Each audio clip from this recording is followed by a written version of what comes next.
Hi everybody, it's On The Real with Dr. D. I said I would talk about vulnerability as a feminine trait. Now what does that mean? It means to be open and free and trusting and allowing. It means to really think more about what you need and be able to say what you need without fear of judgment or any negative response that you may get having said what you need and what you want.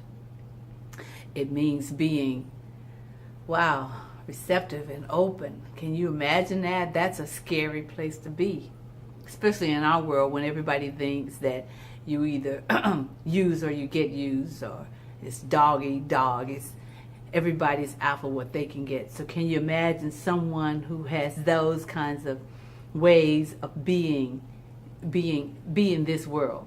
And I would suspect a certain amount of trust is involved in that. And just think, to be vulnerable is to be trusting. But let me offer that you're not necessarily trusting the other person to do right by you. What you're doing is just trusting yourself to be authentically who you are. And if someone decides to take advantage, and I put that in quotes, of you, that is not your problem. That is their problem. And what you do in response to that is what you naturally do, which is speak up for yourself, defend yourself, whatever that requires. But that still does not take away from who you are as a person, and you got to know that. And I can imagine the world is in the state that it's in because people who are aggressive, more masculine energy, have taken advantage of people who are not aggressive and who have a different philosophy that they live by. And they were trying to live by those values. And of course, an aggressive energy could really give a shit about those values. And so for that reason, lots of people, women included, have suffered at the hands of this other type of energy. But all of that being said, there's still space for it. That is just an imbalance. There's still space for the kind of nurturing and love and allowing that comes with feminine energy.